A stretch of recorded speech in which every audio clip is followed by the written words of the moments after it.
It's car con carne. Let's eat in the car. It's car con carne.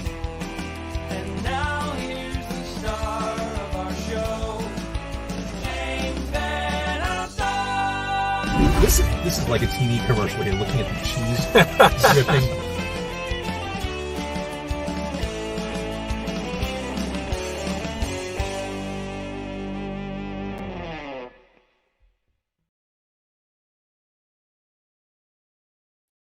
And welcome to it. It is Car Con Carne, sponsored tonight by C&H Financial Services and our friends out in McHenry at Siren Records.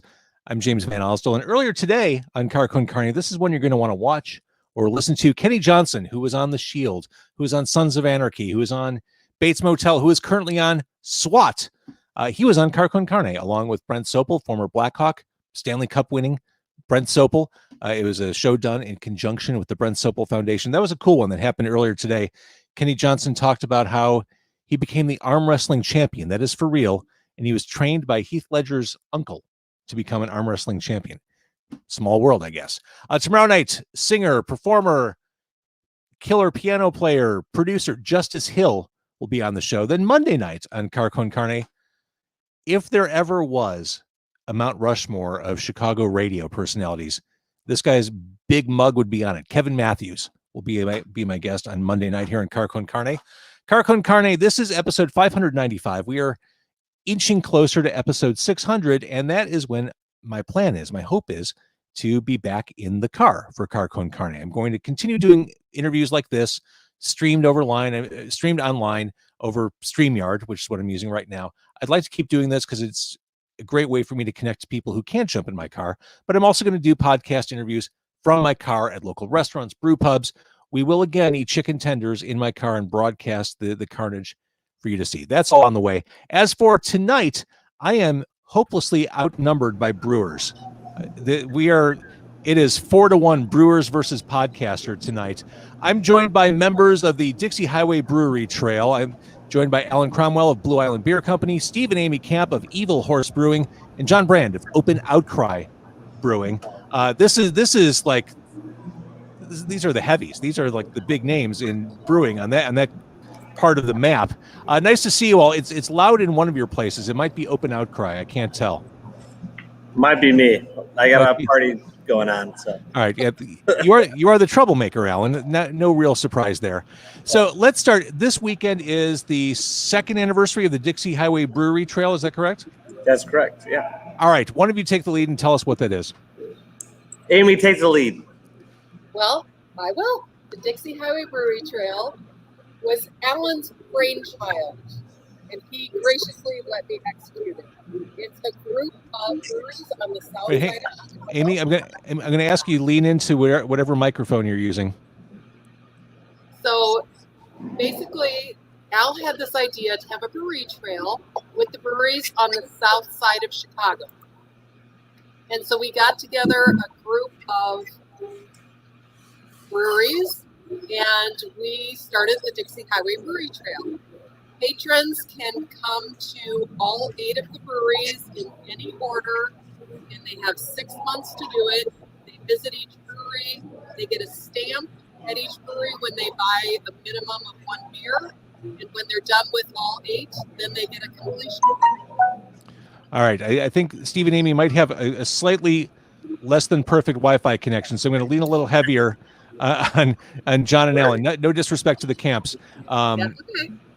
All right, but we're glad you're here, believe me. All right, so long story short, to recap, Dixie Highway Brewery Trail, you've all teamed up. It's like the Avengers coming together. It's like Nick Fury has assembled you. Steve and Amy are Black Widow and the Hulk. Alan is Captain America, and John is Iron Man. And you've all come together as local brewers to embrace the community. And that's kind of where I want to go with this. I've said throughout the pandemic, and it was true before the pandemic, but our local craft breweries really are part of the pulse, the lifeblood of our neighborhoods. They really help define our neighborhoods. They're part of our neighborhoods. How important was it over the past year, especially for you all as owners, to lean on the community? How has the community supported you all through this time? James, it's been really amazing, the support from the local community. And, at Christmas time, we did Beer Fest in a Box that Amy helped spearhead for all of us to put our products into one package that people could really show their support, and they could purchase it and they could pick it up at all the different breweries, wherever it fit in. And they all showed up, the customers and fans, and it was really flattering at how well it all worked out. So how many breweries in total? Or, I'm sorry, John, why don't you answer the same question, please? Sure. So breweries and their tap rooms have come to replace taverns as that third place in communities. They become cornerstones of communities and places where people come and bring their family and their friends and family and drink local beer. And that support of small businesses and breweries, and especially in our community in Beverly Morgan Park, was amazing for the last 12 months. Since we've been open, we've been embraced as one of an important spot for our community, and they came out and supported us in the last 12 months. That's awesome. All right. So how many breweries in total are there as part of the Dixie Highway Brewery Trail? How many? There's 7 breweries and 1 distillery. That's awesome. Now, I'm assuming you all get along. I mean, there are 3 representative businesses here tonight. I've always kind of wondered if it is as communal on the business side as it is between the community, or if there is a little bit of headbutting or rivalry. No headbutting. No rivalry. No, it's very collaborative, and we're working on a really cool event with.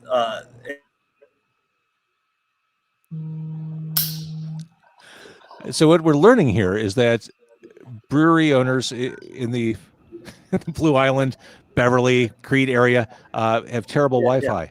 Yes. Exactly. Yeah. Yes. Yeah. We'd rather be in your car. I'd rather be in my car, but then we couldn't drink the beer. We could only talk about it. So really, no. Just split the difference. We can park in our parking lot. It'd be fine. Nobody's paying attention. All right. So being at that point, though. So, all right. So you're not competitive. Are you critical of each other? Like, do you go to each other's places and No. do you sample the IPA and say, "Oh, come on now, really?" That has. No. There's What? constructive criticism, I'm sure. Yeah. But Maybe. most of the But one time, of the it's a good best time. things about the Dixie Highway Brewery Trail and breweries as a whole, everyone is very helpful to each other for the most part. People are willing to jump in and loan a couple bags of grain or some hops. Everyone works together because we're like one big club. There's some that maybe don't, but for the most part, it's the best industry I have ever worked in my life. I think what's unique about this industry is that the people that get involved in it choose to get involved in this business because they have a passion for beer and a passion for sharing their beer with their customers. And that spirit of collaboration is one of the reasons, or one of the things that attracts people to this industry. And you see that across breweries that are in close proximity to each other. We all talk to each other regularly. If we have troubleshooting issues in our brewery, we can pick up the phone and call each other and ask if they've seen some of the problems and offer potential solutions. If somebody runs out of an ingredient, I can pick up the phone and call Stephen, Amy, or Al and ask for a favor. And that spirit of collaboration isn't just unique to breweries on the south side, but I think that's across the industry as a whole, especially for smaller breweries. And it's one of the reasons why I got involved in this business is that collaboration amongst your peers. Well, and it's that cliche, right? The rising tide lifts all boats. When one of you does well, you all do well. So it only behooves you to be supportive of one another from a purely clinical perspective. We do use that expression often. Really? You know what I'm talking about. So. Yeah. So, okay. So this weekend, who should come out to the Brewery Trail? Is this, John mentioned families. Should families be participating in this? Earlier in the day, yeah, of course. 12 to 7 o'clock is a good time for families who might drink together and if there's small children around. But the opportunities that we've seen in all of our places when, now you have a 50-year-old parent element with 25-year-old kids who just graduated college, we see it often that they're hanging out in like-minded settings, and they really enjoy the epicenters of culture that we are at our breweries. So I think every brewery on the tour on the trail is family friendly and welcomes families and kids. Some are accommodating to pets and dogs as well. But you might want to call ahead and double check, because some of us also serve food. Pets might not be welcome, but many are, and most will accommodate children. So really, the best advice you could probably give this weekend is it's a marathon, not a sprint. Precisely. Especially when you bring food into the conversation. Like, you really need to prepare yourself for a day and not be dumb. Be able to enjoy the first stop and the last stop. Right.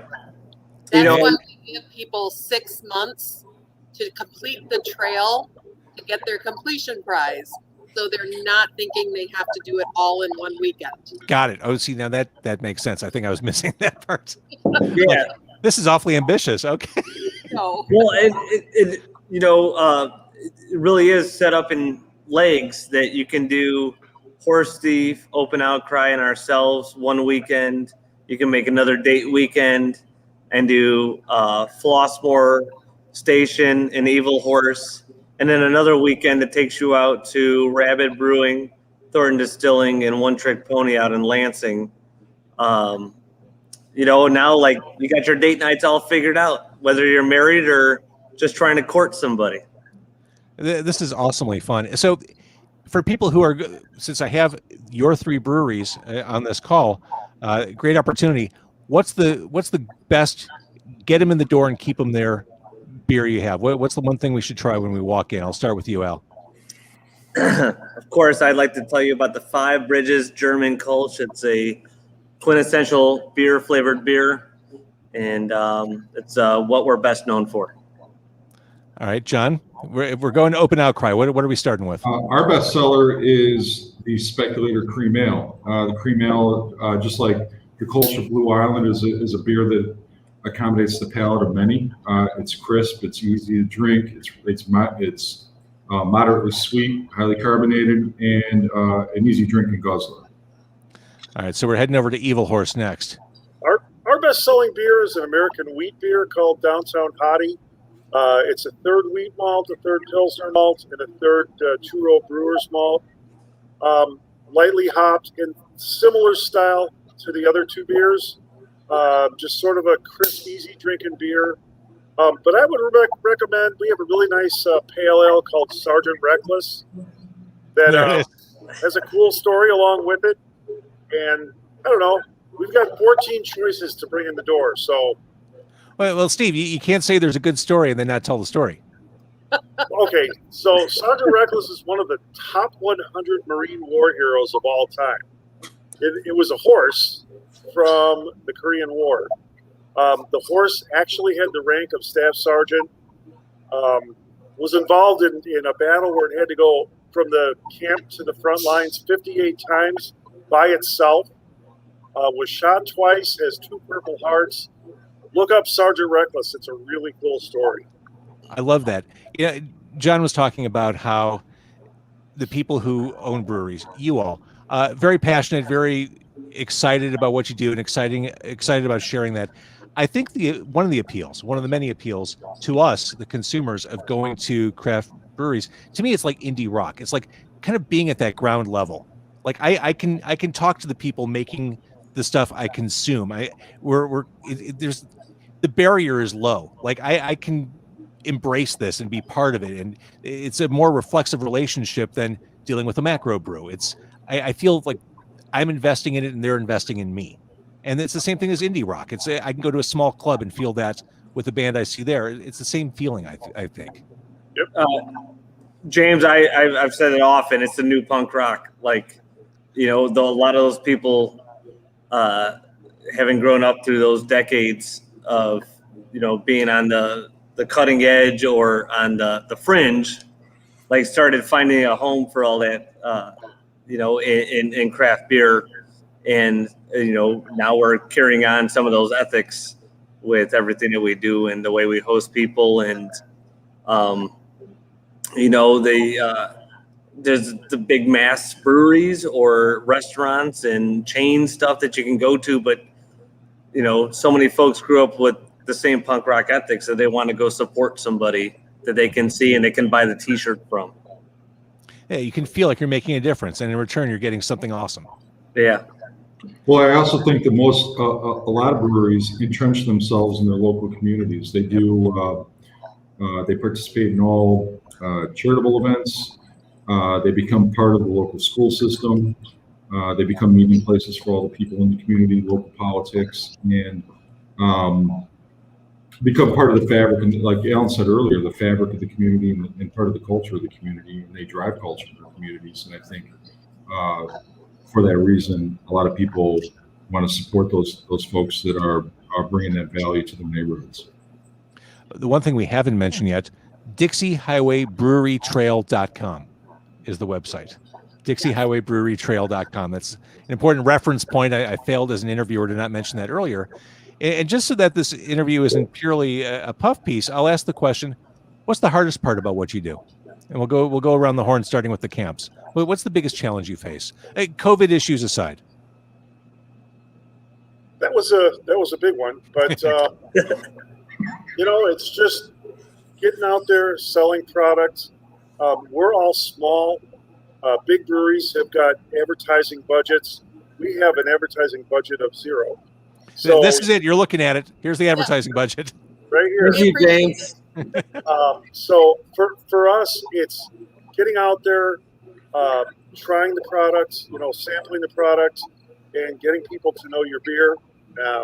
I think that's the biggest hurdle, but we've been doing this for 5 years now, and I think we're starting to make a name for ourselves. For sure. John, what do you think? What's the biggest challenge you wrestle with? Well, there's two. One is the technical expertise and the skill and the art that is making great beer and making it over and over again. The repeatability of making great beer itself is an incredibly difficult thing to do, and it requires a lot of practice and a lot of skill to do so. So that's one. But then two, a lot of us are running breweries and restaurants, and just the operational, logistical tasks and everything that goes into running a small to medium-sized business. It's a challenge. Everything from payroll to expenses to getting people to walk through the door, making sure you're providing exceptional service. You feel like you're the Dutch boy sticking your fingers in the dike every day, keeping the whole thing together. It's incredibly stressful, but at the same time, when you're able to do it and provide great experiences to your guests, it's incredibly rewarding too. It's one of the most fulfilling things you could do is if you make a product and you're able to share that with your guests and they appreciate all the work that went into it. It's a fulfilling thing, but it's not easy to get there. For sure. And you know what I'd recommend if you need something to take the edge off? A beer. Well, yeah, and you get to drink beer. Yeah, exactly. All right, Alan, challenges for you. The trains in Blue Island. I mean, people get get stopped by the trains just getting here all the time. But as we say, I got stuck behind one of those freight trains. I parked the car, lights off. It was one of those things. I hope I have enough provisions to last the next couple hours because I'm not going anywhere. Every great brewery is hard to find. So that's so true. That is the truth. But no, a lot of us in this industry, as it's a lot of really ambitious people, very emotionally invested in everything that we're doing, every facet of it, from hosting people to making all the great beer and products that we're talking about. It's not just it's more than just being an entrepreneur, so I guess you'd say sort of reluctant entrepreneurs, but there's a lot of business people that just get into business because they're like X plus Y is going to equal Z. Mm-hmm. But this is not exactly the same thing, because there's a lot of different components to it. The personal, the human component of hosting customers and everything that goes with it, and all the great products that we got to consistently make, like John Brand said at Open Outcry. And I know everybody on this trail is doing that. From Neil at Horse Thief Hollow, John at Open Outcry, and all of his staff, Steve and Amy down at Evil Horse, Ryan and everybody at Flossmoor Station, Tobias and Ray out at Rabbit Brewing, Andrew and his crew at Thornton Distilling, and Mark and George at One Trick Pony. We all have the same passions. That all is why it was a slam dunk, no brainer to collaborate together. All right, so let me flip the question around and spin things on a positive note. What are your most anticipated opportunities, or what are you most optimistic about as you're heading into the second half of this year? We'll start again with the camps. I think it's been really difficult over the past year, obviously, to have any kind of set plan because things always change. But my positivity comes from building like the field of dreams. If you build it, they will come. So we are building things, and maybe they're not like super well attended at this point, but I truly believe that if we build it now, they're going to come in the future. And I see year number 5 for us as being our most phenomenal year yet. We're excited. We're going to welcome in new people. We're going to welcome in new staff. It's just going to be the best yet. I love it. What do you think, John? Well, what Amy just said, the same, a return to normalcy and an ability to welcome all our guests and our community back into our space and serve them beer and pizza and have a great time with them. But I'm also looking forward to being able to read the room again and see where beer is going and understand what beer, knowing with a little bit more clarity what the preferences of beer are going to be, and try to get back to developing interesting, well-made, innovative beers again, and getting that out there and getting feedback from people. And doing that, frankly, being able to do that again. We really haven't been able to do that. We've been relying on our flagships and getting beer out there that we know people want, and the beer that they wanted us to deliver to their homes, but to be innovative and creative again and get that immediate feedback from people in our tap room. I'm looking forward to that. Al? I think for us, it's continuing to keep up the consistency of the flagships that we already make. Getting to hosting people again. We did everything from all the different punk rock, metal, and bluegrass shows that we've done here that helped us create our culture and the great beer that people are used to having. But just hosting and people and the good times that, we've shared so many birthday parties and retirements and unfortunately sometimes memorials, but it means a lot to people. And like I said, the fabric of being part of the everyday culture that you've become, that's been hard the last year, not being around for that stuff. Or when I've been getting emails recently, like, when are we going to get back to being able to host these special events in people's lives, and know that and how good they've been for other folks, and that you haven't been able to do it for the last year, and when you're going to get back to doing it. And I think we're so close. Around. Yeah, and we're in the 9th inning. Yeah. James, So if I can add one thing, as the trail as the whole, the one thing that we're really looking forward to is being able to do our Oktoberfest again. We didn't do it last year, obviously, but we did it the previous year, where we did an Oktoberfest at Blue Island, and it was fantastic. Yeah. And that's the goal, to be able to do that Oktoberfest again this coming year. I'm ready to come out this fall for that. That sounds Awesome. fantastic. All right. So again, Dixie Highway Brewery Trail.com. John, you want to say something? He muted himself. Oh, I'm sorry. I was just going to say I miss Al. Look at the aesthetics of this guy, right? Well, he's got the lighting figured out. Every time I do one of these calls, I'm always impressed by who has really figured out how to do the video lighting. I'm still trying to figure it out 13 months into this. But Al's got, do you have a ring light? Are you like influencer level right now? I'm all show business. You know this, James. He's the hardest working man in show business. Al used to come in once a week, and we used to have beers together every week. And we haven't been able to do that for the last year. So I'm looking forward to it. I missed. Well, I saw most of you recently, but I do miss everybody. A word that keeps coming up and it keeps meaning something is community. You have your community, you serve your respective community, and these breweries are such, I said it before, such a part of the fabric of our neighborhoods. And support them. They will support you back. We love you guys. Looking forward to seeing you on the brewery trail. Everybody should get their passports, Dixie Highway Brewery Trail.com.